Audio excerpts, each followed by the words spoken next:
President Donald Trump is doubling down on tariffs as the cornerstone of his economic agenda, vowing to reverse decades of U.S. manufacturing decline and bring jobs roaring back to American shores. But a stark contradiction lies at the heart of this push.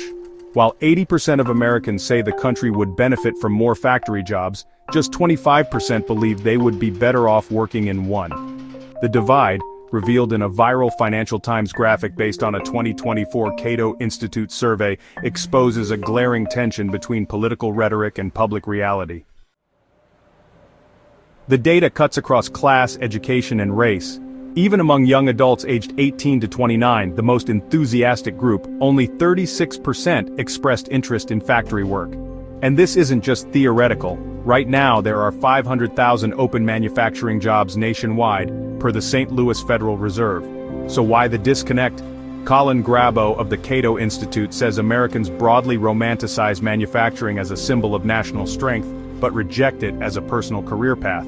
Pew Research backs this up, showing factory workers report lower job satisfaction, pay, and flexibility compared to other sectors.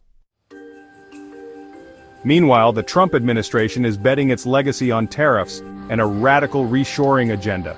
Jobs and factories will come roaring back, Trump declared last week, with Commerce Secretary Howard Lutnick envisioning Americans screwing in little screws to make iPhones. But economists warn this vision faces steep hurdles. Reopening shuttered factories could take years and billions of dollars, a process further complicated by Trump's policy volatility. Goldman Sachs notes the U.S. still relies heavily on foreign imports, especially from China, for raw materials. Even if factories return, critics ask, who will work there? Public skepticism runs deep.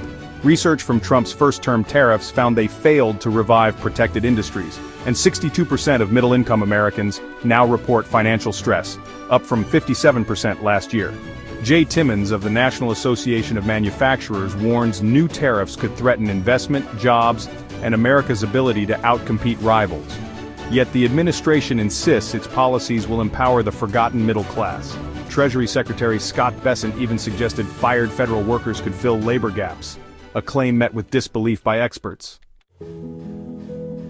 The stakes are high. The U.S. has hemorrhaged manufacturing jobs since the 1980s, leaving once thriving industrial towns hollowed out. While Trump frames tariffs as a reset of the global order, the Cato survey reveals most Americans still support globalization and free trade. For now, the question remains, can a nation that romanticizes factory jobs but refuses to work them truly revive its industrial might? Or is this a political promise built on quicksand? Super 46%